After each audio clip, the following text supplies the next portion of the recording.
Instrucción 11. Visión y percepción espiritual. Cuando hablamos de la visión espiritual no estamos hablando simbólicamente, o de un algo vago, como un éxtasis o cosa semejante, sino de una facultad definida tan real como la vista física y tan necesaria para percibir los mundos espirituales y para percibir en verdad las condiciones suprafísicas como la vista física es indispensable para obtener una percepción inteligente de las cosas físicas. La visión espiritual de que hablamos no debe ser confundida con la clarividencia que se desarrolla en los círculos espiritistas. Esta última depende de un estado negativo de la mente en el que los mundos internos se reflejan, así como un paisaje se refleja en un espejo. Ese método puede dar visión, pero la percepción sobre la cosa vista no existe en el clarividente negativo, así como tampoco existe en el espejo, pues se encontraría en situación análoga a la de un hombre atado a un caballo, sin riendas ni freno, que la de acá para allá, a voluntad del animal. Esa facultad es una maldición. El clarividente debidamente desarrollado no está ligado, puede ver o no, como quiera, tiene las riendas de su caballo, él es dueño de su facultad y está su esclava. Ciertas fases negativas de clarividencia también se desarrollan tomando drogas, mirando en cristales, etc. En todos esos casos la facultad es un peligro y un perjuicio, pues no está dominada por el espíritu. Las drogas tienen un efecto horriblemente destructor sobre los vehículos humanos. Pero el más peligroso de todos los ejercicios es el emplear prácticas respiratorias sin discreción. Muchos hombres se encuentran hoy en los manicomios o han muerto debido a haber puesto en práctica ejercicios respiratorios de desarrollo en clases dirigidas por personas tan ignorantes como ellos mismos. Los ejercicios respiratorios, cuando son necesarios, jamás se dan en clases, porque cada discípulo está diferentemente constituido que cada uno de los demás, y por consiguiente necesita ejercicios individuales, y ejercicios mentales diferentes también para acompañar a aquellos. Únicamente mediante instrucciones individuales dadas por un instructor competente se puede desarrollar la vista y la percepción espiritual con seguridad. Estas advertencias se aplican únicamente a los ejercicios respiratorios como medios de desarrollo oculto y no a los ejercicios de cultura física, que son excelentes cuando se practican con moderación. Entonces surge la pregunta: ¿cómo se puede encontrar un verdadero instructor y cómo puede distinguírsele de un charlatán? Esta es una cuestión importantísima, porque cuando el aspirante ha encontrado tal maestro, está ya en seguridad y se le resguardará contra la gran mayoría de los peligros que acechan a los que, por ignorancia o por egoísmo, buscan su propio camino persiguiendo poderes espirituales sin desarrollar su fibra moral. Es una verdad axiomática que a los hombres se les conoce por sus frutos, y como que el maestro esotérico exige a su discípulo desinterés de motivos, es bien claro que el instructor debe poseer ese atributo en grado mayor aún.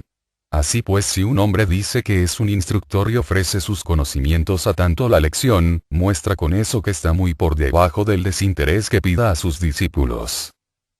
Decir que necesita dinero para vivir o dar excusas semejantes para cobrar por sus enseñanzas son todos sofismas. Las leyes cósmicas cuidan de todos aquellos que trabajan con ellas, y cualquier enseñanza que se ofrezca sobre una base comercial no es conocimiento superior, pues este no se vende por la menor consideración material, pues en todos los casos llega al que lo recibe como un derecho, como resultado del mérito, y aunque el verdadero instructor no deseara instruir a determinada persona, se vería obligado por la ley de consecuencia a darle las instrucciones cuando fuera necesario. Sin embargo, tal actitud sería inconcebible, porque los hermanos mayores reciben una gran alegría al ver a uno que empieza a caminar por el sendero que conduce a la vida eterna. Pero por otro lado, por deseosos que estén, no pueden revelar sus secretos a nadie antes de que haya probado su firmeza y su desinterés, pues sólo así podrá convertirse en seguro custodio de inmensos poderes para el bien o para el mal. Si permitimos que nuestras pasiones corran desenfrenadas, si la avaricia o la vanidad son los resortes de nuestras acciones, obstaculizamos en vez de ayudar el progreso de los demás, y hasta que hayamos aprendido a usar rectamente los poderes que tenemos, no estaríamos en condiciones de hacer el trabajo mayor que se exige a los que han sido ayudados por los hermanos mayores en el desarrollo de su visión espiritual y para conseguir la percepción espiritual, que es lo que da valor a aquella facultad como factor de la evolución. Por lo tanto, el sendero de la preparación precede al camino de la iniciación. La persistencia, la devoción, la observación y el discernimiento son medios de realización, como que esas cualidades sensibilizan al cuerpo vital. Mediante la persistencia y la devoción los éteres químico y vital se capacitan para cuidar de las funciones vitales del cuerpo durante el sueño. Y se produce una desconexión entre estos dos éteres y los dos superiores, el luminoso y el reflector. Cuando los dos últimos se han espiritualizado suficientemente mediante la observación y el discernimiento, una simple fórmula suministrada por el instructor permite al discípulo llevarse esos éteres junto con sus vehículos superiores a voluntad. De esta suerte se encuentra entonces equipado con un vehículo de percepción y memoria. Cualquier conocimiento que posea del mundo material puede utilizarlo entonces en los dominios espirituales o puede retrotraer al cerebro físico la memoria de las experiencias obtenidas fuera de su cuerpo denso. El cuerpo etérico es necesario para funcionar fuera del cuerpo denso con plena conciencia del mundo físico y del mundo del deseo a la vez, porque el cuerpo de deseos no está organizado todavía, y si el cuerpo vital no abandonara sus impresiones en el cuerpo de deseos, al morir no podríamos tener conciencia en el mundo del deseo, durante la existencia post-mortem. Los ejercicios respiratorios no producen esa desconexión, sino que tienden a desconectar el cuerpo vital del denso. Y de esta manera, en algunos casos, las conexiones entre los centros de los sentidos etéricos y las células cerebrales se rompen y deforman dando por resultado la locura. En otros casos la desconexión se verifica entre los éteres vital y químico, y como el éter de vida es el material cimentador de la asimilación, y el conductor especial para la especialización de la energía solar, esa ruptura produce la consunción. Es solo mediante los ejercicios apropiados que se verifica la desconexión requerida. Cuando la pureza de vida ha llevado la fuerza sexual generada por el éter de vida y aún no usada, al corazón esa fuerza sirve para mantener la limitada circulación sanguínea necesaria durante el sueño. De esta manera las funciones físicas y el desarrollo espiritual corren parejos siguiendo líneas armoniosas. Ahí tenemos pues la razón del voto de celibato que hacen los que se dedican completamente a la vida superior. No es necesario que el principiante se convierta en una asceta. La castidad absoluta es solo para los pocos. Actualmente, la unión sexual es el método de procreación. No hay otra forma de suministrar cuerpos a los egos que quieren renacer, y es un deber de todo el que es sano mental, moral y físicamente, el facilitar un vehículo y un ambiente apropiado a los muchos espíritus que quieren renacer, según sus medios y oportunidades lo permitan. Deberíamos realizar el acto de la procreación como un sacramento. No para gratificar los sentidos, sino con el espíritu de oración. La fuerza sexual se requiere muy pocas veces en la vida de cualquier persona para la generación. El resto es legítimamente aprovechada para el propio perfeccionamiento. El discernimiento es la facultad que nos permite distinguir entre lo esencial y lo sin importancia, separando la realidad de la ilusión y lo duradero de lo efímero. En la vida corriente solemos pensar que el cuerpo es nosotros mismos. El discernimiento nos enseña que somos espíritus y que nuestros cuerpos no son más que prisiones temporales, instrumentos a nuestra disposición. El carpintero emplea martillos y serruchos, que son herramientas utilísimas, pero nunca se le ocurre creer que él sea una herramienta. Tampoco debemos nosotros identificarnos con el cuerpo, sino aprender a discernir, considerándolo como un servidor valioso, siempre que obedezca fielmente a nuestras órdenes. Cuando le consideremos así veremos que podremos hacer fácilmente muchas cosas que antes nos eran imposibles. El discernimiento genera el alma intelectual y da al hombre el primer impulso hacia la vida superior. La observación es el empleo de los sentidos como medio de obtener informaciones respecto a los fenómenos que ocurren en torno nuestro. La observación y la acción generan el alma consciente. Es de la mayor importancia para nuestro desarrollo el que observemos todo cuanto hay en torno nuestro correctamente, pues de otra manera las imágenes de nuestra memoria consciente no coincidirían con los recuerdos automáticos subconscientes. El ritmo y la armonía del cuerpo denso se perturban proporcionalmente a las inexactitudes de nuestras observaciones durante el día. Nuestras actividades durante el sueño restauran parcialmente la armonía. pero la lucha de vibraciones día tras día y año tras año es una de las causas que gradualmente destruyen y endurecen nuestro organismo hasta hacerlo inapropiado para su empleo, por el espíritu, el cual tiene que abandonarlo y buscar nuevas oportunidades de crecimiento en un cuerpo nuevo y mejor. En proporción directa a la exactitud con que aprendamos a observar obtendremos salud y longevidad, también necesitaremos menos reposo y menos sueño. Esto último es un punto importantísimo, como se verá. La devoción por elevados ideales subyuga los instintos animales y genera y desarrolla el alma emocional. El cultivo de la devoción es esencial. Para algunas personas esta es la línea de menor resistencia, así son aptos para convertirse en místicos soñadores. Las energías del cuerpo de deseos se expresan entonces en las formas de entusiasmo y éxtasis religiosos. Hay otros que desarrollan anormalmente la facultad del discernimiento, lo que los conduce a lo largo de líneas fríamente intelectuales o a la especulación metafísica. En ambos casos hay desequilibrio es peligroso. El místico soñador, por estar dominado por la emoción, puede ser juguete de toda suerte de ilusiones. Al ocultista intelectual nunca podrá pasarle eso, pero muchos terminan en la magia negra si persiguen el sendero del conocimiento por el conocimiento y no para poder servir. El único medio seguro es desarrollar a la vez la cabeza y el corazón. El ocultista se desarrolla a lo largo de líneas intelectuales, busca la verdad por la observación y el discernimiento. Observa y razona todo lo que ve.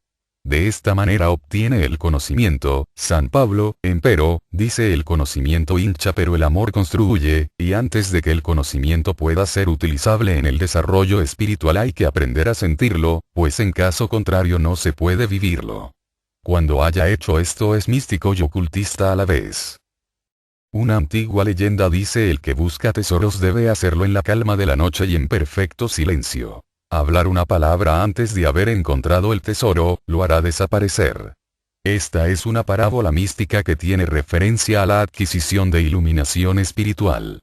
Si charlamos o contamos a otros las experiencias de nuestros momentos de concentración, las perdemos, pues no pueden soportar expresiones verbales y se disolverán en la nada, hasta que por medio de la meditación hayamos extraído de ellas un conocimiento completo sobre las leyes cósmicas subyacentes. Entonces la experiencia en sí misma no se tendrá en cuenta, porque se verá que no era más que la cáscara que ocultaba la nuez. La ley es de valor universal, y esto se hace evidente enseguida, porque explica los hechos de la vida y nos enseña a aprovecharnos de determinadas condiciones así como evitar otras. La ley puede comunicarse libremente de acuerdo con la discreción de su descubridor para beneficio de la humanidad. La experiencia que revelaba la ley aparecerá entonces en su verdadera luz como una cosa pasajera que no merece tenerse en cuenta. Por lo tanto, el aspirante debe mirar todo cuanto le ocurre durante la concentración como sagrado y debe guardarlo estrictamente para sí mismo. Finalmente, guardémonos de mirar esos ejercicios como tarea fastidiosa, y estimémoslos en su verdadero valor, pues son nuestros privilegios más elevados.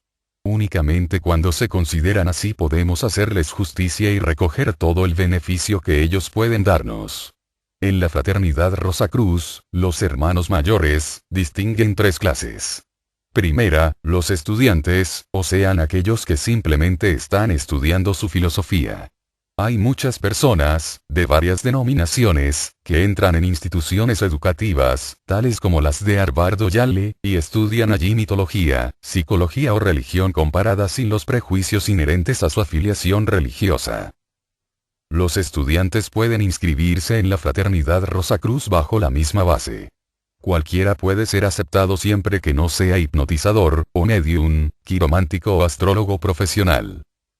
Segunda, los probacionistas, quienes son estudiantes que aspiran al conocimiento directo preparándose para el servicio. A estos últimos el secretario general les suministrará una fórmula en la que, el aspirante promete ante sí mismo el realizar fielmente los 2 ejercicios y llevar una nota diaria de su realización, enviándola mensualmente a la sede central.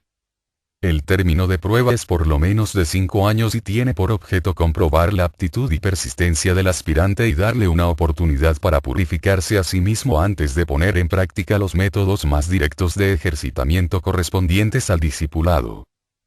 Ese informe mensual tiene también por objeto ayudar al aspirante en la realización de sus ejercicios. Es muy humano el tratar de hacer las cosas bien cuando se sabe que hay que mostrarlas, y el aspirante tratará entonces de hacer sus ejercicios lo mejor posible, sabiendo que su trabajo será inspeccionado. Cuando el estudiante de las enseñanzas rosacruces, por el menos durante 2 años se ha compenetrado de las verdades contenidas en ellas, de manera que está en condiciones de cortar su conexión con las demás órdenes religiosas u ocultistas excepto las iglesias cristianas o las órdenes fraternales, puede asumir la obligación que lo admite en el grado de probacionista. No queremos insinuar, en manera alguna, por la cláusula antedicha que las demás escuelas de ocultismo no sirvan, lejos de ello, muchos caminos conducen a Roma, pero llegaremos a ella con menos esfuerzo si seguimos un solo camino que si zigzaguearnos de un sendero a otro. Nuestro tiempo y energía están limitados en primer término, y lo están aún más por los deberes sociales o de familia, que no podemos descuidar para entregarnos a nuestro propio desarrollo. Con objeto de conservar esa pequeña energía que podemos emplear legítimamente para nosotros mismos, y a fin de no malgastar los pocos momentos, los guías insisten en que hay que renunciar a las demás órdenes. El mundo es un agregado de oportunidades, pero para que podamos aprovechar algunas de ellas es necesario que seamos capaces en determinada línea de esfuerzos. El desarrollo de nuestros poderes espirituales nos permitirá ayudar o perjudicar a nuestros hermanos más débiles, y solo se justifica cuando la eficiencia en el servicio de la humanidad es su objeto. El método de realización Rosacruz difiere de todos los demás sistemas en un punto especial: conduce, desde el mismo principio, a emancipar al discípulo de toda dependencia de los demás, a hacerlo confiado en sí mismo en el grado más elevado, para que pueda mantenerse solo bajo cualquier circunstancia y en todas las condiciones. Únicamente uno que se encuentre tan bien fortalecido puede auxiliar al débil. Cuando cierto número de personas se reúnen en un círculo para desarrollarse según líneas negativas, se obtienen resultados generalmente en poco tiempo, pues es mucho más fácil dejarse llevar que luchar contra la corriente. El medium no es dueño de sus acciones, sino esclavo del espíritu que lo domina. De ahí que esas reuniones deban ser rehuidas por los probacionistas. Los hermanos mayores no aconsejan siquiera ni las reuniones en las que se mantiene una actitud mental positiva, porque entonces los poderes latentes de todos los asistentes se suman y a veces uno de ellos puede obtener visiones de los mundos internos debido en parte a las facultades de los demás. El calor de un carbón colocado en el centro del fuego es sostenido y aumentado por el de los carbones que lo rodean, y la clarividencia producida en un círculo, por positiva que sea, es un invernáculo demasiado dependiente de los demás. Por lo tanto, cada probacionista de la Fraternidad Rosacruz debe llevar a cabo sus ejercicios en la reclusión privada de su habitación. Quizás se obtengan con este método resultados más lentos, pero cuando aparezcan se manifestarán como poderes cultivados por sí mismo, que podrán emplearse independientemente de los demás. Por otra parte, los métodos rosacruces forman el carácter al mismo tiempo que desarrollan las facultades espirituales, y de esta manera salvaguardan al discípulo contra la tentación de prostituir sus poderes divinos empleándolos para adquisiciones materiales. Lo antedicho, no quiere decir que el candidato deba dedicar todo su tiempo a esfuerzos espirituales. Si no puede más, bastarán 5 minutos por la mañana y 15 por la noche. En verdad, dedicar al desarrollo de facultades espirituales un tiempo que debe ser empleado en los asuntos materiales legítimos sería decididamente un error. Debemos cumplir todos nuestros deberes en el mundo material antes de aspirar a servir en los dominios espirituales. Cualquiera que no cumpla con sus deberes terrestres no puede esperar el cumplir sus deberes espirituales. Cuando se han enviado 60 informes consecutivos, el candidato puede solicitar instrucciones individuales, las que se le darán siempre que sea posible. Tercera, los discípulos, que habiendo completado el término de prueba quedan aceptados por los hermanos mayores y reciben instrucciones individuales. La enseñanza es gratuita. Durante los últimos pocos años, desde que comenzamos por vez primera a diseminar las enseñanzas rosacruces, se han desparramado con rapidez por todo el mundo civilizado. Han sido estudiadas con avidez desde el Cabo de Buena Esperanza hasta el Círculo Ártico y han encontrado eco en los corazones de toda clase de personas. Entre los mineros de la Nevada de Alaska y en las casas gubernamentales donde los vientos tropicales azotan o acarician al león británico, en las ciudades de la autocracia turca y en la democracia americana. En las instituciones de gobierno o en las clases más humildes, hay adherentes que se mantienen en estrecho contacto y viva correspondencia con nuestro movimiento, que trabajan en la propagación de las profundas verdades concernientes a la vida y al ser que los están ayudando. El místico desarrolla particularmente la devoción. Siente la verdad sin necesidad de razonar. Sabe, pero no puede dar razones sobre su fe ni dar explicaciones que puedan ayudar a los demás. Es, pues, necesario que desarrolle el lado intelectual de su naturaleza a fin de que pueda prestar la mayor utilidad posible en el mejoramiento y perfeccionamiento de la humanidad. Entonces el intelecto obra como regulador de las emociones y la devoción guía con seguridad al intelecto. Si vamos por una línea u otra exclusivamente, tendremos que tomar la otra en el futuro para poder así desarrollarnos armónicamente. Es mejor, por lo tanto, tratar de desarrollar ahora la facultad que nos falte. En esa forma haremos progresos rapidísimos hacia la meta final con perfecta seguridad. La claridad y nitidez de una fotografía dependen de cómo hayan sido enfocados los lentes por el fotógrafo. Una vez puesta ya quedará enfocada. Si la máquina tuviera vida y voluntad propias, si pudiera cambiar su dirección y su foco, las imágenes saldrían borrosas. La mente se encuentra en ese caso, mariposea sin objeto literalmente, como si estuviera atacada del baile de San Vito, y resiste toda imposición terriblemente. Pero puede y debe ser dominada y la persistencia es la clave para ello.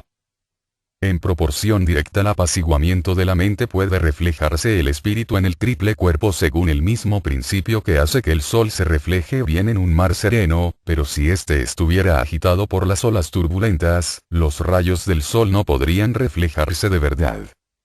El cuerpo vital es como un espejo, o más bien, como una película o film de un cinematógrafo. Refleja igualmente el mundo sin estar de acuerdo con nuestra facultad de observación y las ideas que brotan del espíritu interno de acuerdo con la claridad y el ejercitamiento de la mente. La devoción y el discernimiento, o en otras palabras, la emoción y el entendimiento, deciden nuestra actitud sobre esas imágenes y el equilibrio entre ambos conduce al desarrollo completo. Cuando han llegado a cierto punto de desarrollo inevitablemente producen un proceso de purificación. El hombre comprende que para alcanzar la meta debe dejar a un lado todo cuanto obstaculice la rueda del progreso. A todo buen mecánico le agradan las buenas herramientas y trata de conservarlas en perfecto estado, pues sabe de cuánta utilidad le son en sus trabajos. Nuestros cuerpos son las herramientas del espíritu y en proporción a lo obstaculizadas que se encuentren impedirán también su manifestación. El discernimiento nos enseña qué es lo que obstaculiza y la devoción a la vida superior nos ayuda a eliminar los hábitos o rasgos de carácter no deseables, sobreponiéndonos al deseo. La carne, que se obtiene a costa de la vida y sufrimientos de otros seres, la que está impregnada por sus deseos y pasiones, además de encontrarse en estado de disgregamiento, no es un alimento puro. Ningún verdadero aspirante a los poderes superiores debería elegir semejante alimento para su cuerpo. Debe estudiar lo necesario para satisfacer las necesidades de su cuerpo con alimentos puros. Comprenderá la importancia de mantener su cerebro despejado para que su conciencia de vigilia esté siempre del todo abierta a la influencia espiritual, y dejará de usar el tabaco y el alcohol que estimulan al cerebro y lo adormecen. La moderación es un equívoco respecto al empleo del alcohol. Todo empleo del alcohol es excesivo y desastroso para la conquista de lo espiritual.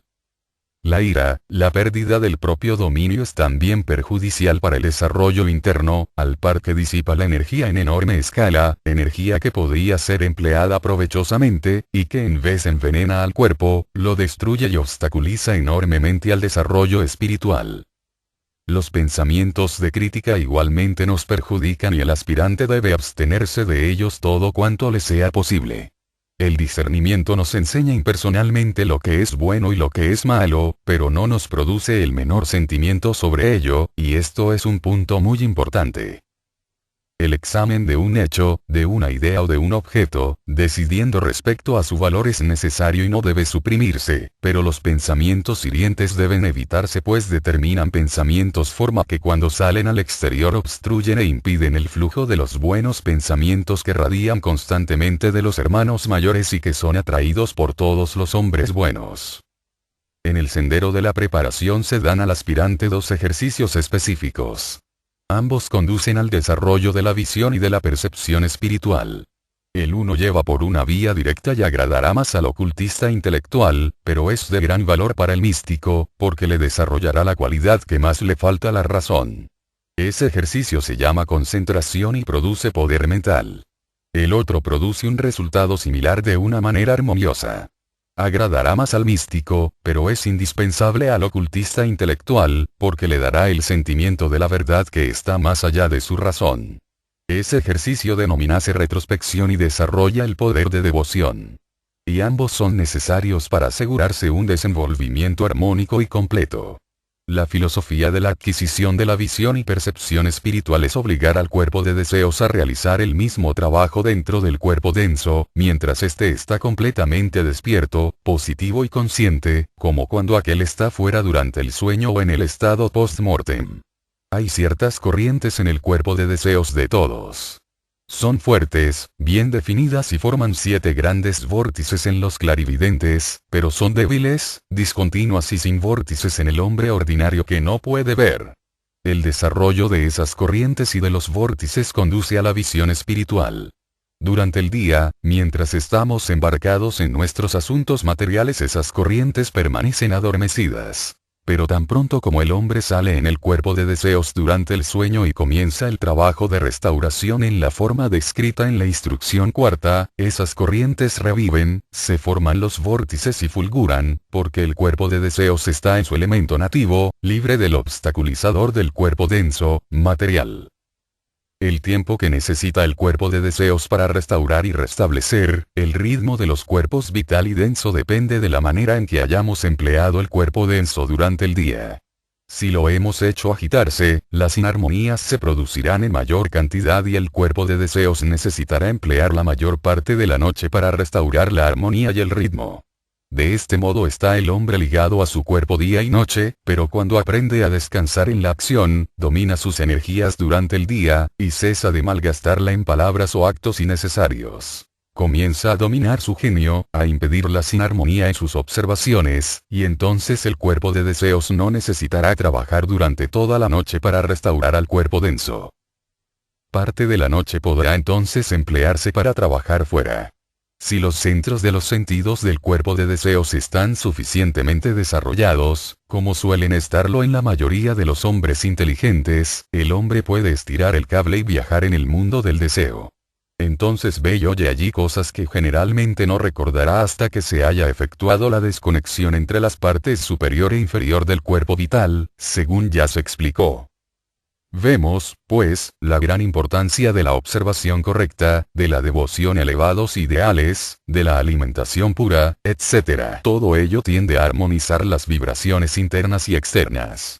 El tiempo necesario para la restauración se acortará en proporción directa a la realización de esas cualidades, y por lo tanto tendremos más tiempo libre para trabajar en el mundo del deseo. El ejercicio vespertino. El ejercicio vespertino, la retrospección es de mayor eficacia que cualquier otro método para que el aspirante avance en el sendero de la realización. Tiene tan gran efecto que le permite a uno aprender ahora, no ya las lecciones de esta vida, sino también lecciones ordinariamente reservadas para las vidas futuras. Después de acostarse por la noche, se relaja el cuerpo y el aspirante comienza a examinar los sucesos del día en orden invertido, empezando por los sucesos de la noche, siguiendo con los de la tarde, del mediodía y de la mañana. Debe tratar de imaginarse cada escena con la mayor fidelidad posible, tratar de reproducir ante su ojo mental todo cuanto tuvo lugar en cada escena, con el objeto de juzgar sus actos y comprobar si sus palabras significaban lo que él quería o si dieron impresiones falsas, si exageró o se reprimió al relatar experiencias a los otros. Debe examinar su actitud moral en relación con cada escena. En las comidas comió para vivir o vivió para comer, o lo hizo para gratificar su paladar, Debe juzgarse a sí mismo criticándose si así lo merece y alabándose si lo hecho fuera digno de elogio. Los probacionistas encuentran a veces difícil permanecer despiertos hasta que hayan acabado el ejercicio. En tales casos puede permitirse el que se sienten en el lecho, hasta que les sea posible, seguir el método ordinario. El valor de la retrospección es enorme, inmenso, más allá de todo lo imaginable. En primer lugar, nosotros realizamos el trabajo de restauración y armonización conscientemente y en menos tiempo de lo que el cuerpo de deseos precisaría para hacerlo durante el sueño, quedando así una mayor porción de la noche aprovechable para trabajar fuera. En segundo lugar, se vive en el purgatorio y el primer cielo cada noche disolviendo en el espíritu el sentimiento de rectitud, como esencia de las experiencias del día. De esta manera se elude al purgatorio después de la muerte y también se ahorra el tiempo que se gasta en el primer cielo, y por último pero no menos importante, habiendo extraído día por día la esencia de sus experiencias que producen el crecimiento anímico, y habiendo disuelto aquella esencia en el espíritu, está viviendo en una actitud mental y desarrollándose a lo largo de líneas que estaban reservadas para vidas futuras. Realizando fielmente ese ejercicio expulsamos diariamente los sucesos desagradables de nuestra memoria subconsciente, así que nuestros pecados quedan borrados y nuestras auras comienzan a brillar con el oro espiritual extraído mediante la retrospección de las experiencias de cada día, y en esa forma atraemos sobre nosotros la atención maestro. Los puros verán a Dios, dijo Cristo, y el instructor abrirá prontamente nuestros ojos cuando estemos preparados para entrar en el templo del saber, el mundo del deseo, donde obtendremos nuestras primeras experiencias de vida consciente sin el cuerpo denso. El ejercicio matinal. La concentración, el segundo ejercicio, se realiza por la mañana apenas se despierta el aspirante. No hay necesidad de levantarse ni de ejecutar ningún otro acto innecesario. Si el cuerpo se siente confortable, debe inmediatamente laxarlo y comenzarse a concentrar. Esto es muy importante porque como el espíritu acaba recién de venir del mundo del deseo en el momento de despertarse, entonces puede obtenerse contacto consciente con ese mundo con mucha mayor facilidad que en cualquier otro momento del día. Si el cuerpo no está confortable, el aspirante debe levantarse para librarse de lo que le incomode en su ejercicio, pero con esa demora se pierde buena parte de su eficacia. En la instrucción cuarto dijimos que durante el sueño las corrientes del cuerpo de deseos fluyen y sus vórtices se mueven con enorme rapidez. Pero tan pronto como entra en el cuerpo denso, sus corrientes y vórtices casi se paran y detienen por la materia densa y por las corrientes nerviosas del cuerpo vital que traen y llevan mensajes de y hacia el cerebro.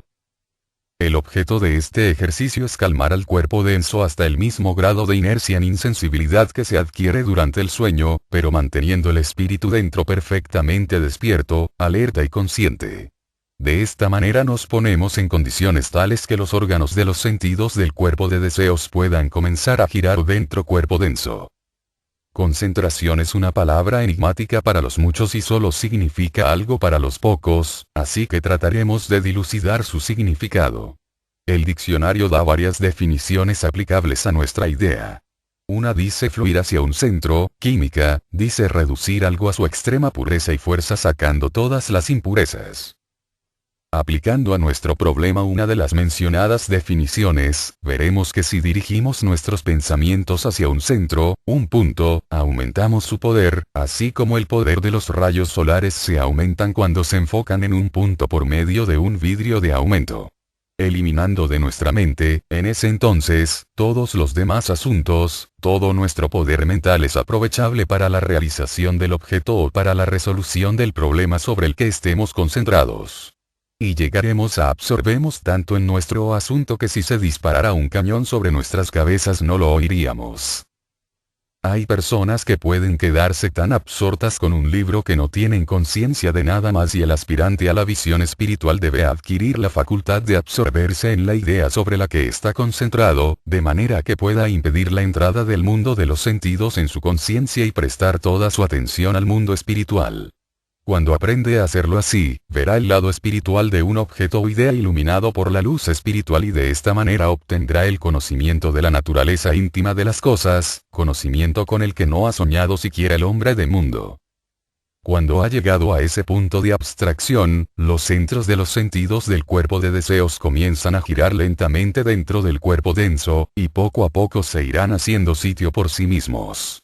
Esto se irá haciendo con el tiempo más y más definido y se necesitarán cada vez menos esfuerzos para producir tal estado. El asunto de la concentración puede ser un dulce y elevado ideal, pero preferiblemente debiera ser de naturaleza tal que saque al aspirante de las cosas ordinarias y lo lleve más allá del tiempo y del espacio. No hay quizás mejor fórmula que los primeros 5 versículos del Evangelio de San Juan. Tomándolos como base, sentencia por sentencia, una mañana tras otra, a su debido tiempo darán al aspirante una percepción admirable del principio de nuestro universo y del mérito de la creación. Una percepción que está más allá de cuanto podamos aprender en los libros. Después de algún tiempo, el aspirante ha aprendido a mantener ante sí sin vacilaciones, durante aproximadamente 5 minutos, la idea sobre la cual está concentrado, puede tratar de arrojarla de improviso fuera de la mente y dejar esta en blanco. No se piense en nada, espérese simplemente a ver si entra algo en el vacío. Cuando el aspirante ha llegado a ese punto, puede querer que tal o cual cosa se presente ante él. Y ésta vendrá y entonces él podrá investigarla y examinarla. El punto esencial, sin embargo, es que siguiendo las mencionadas instrucciones el aspirante se va purificando a sí mismo y su aura comienza a brillar, lo que infaliblemente atraerá hacia él la atención del maestro, quien prestará la ayuda necesaria para dar el próximo paso de desarrollo cuando llegue el momento. Aun cuando pasen meses o años sin producir ningún resultado visible, estemos seguros de que nos hemos esforzado en vano, y de que los grandes instructores están viendo y apreciando nuestros esfuerzos. Están tan deseosos de ayudarnos como nosotros de trabajar. Pero pueden ver que hay ciertas razones que impidan que nosotros emprendamos ese trabajo por la humanidad en esta vida o en ese entonces. Pero tan pronto como las condiciones obstaculizantes pasen seremos admitidos en la luz desde la cual podremos ver por nosotros mismos.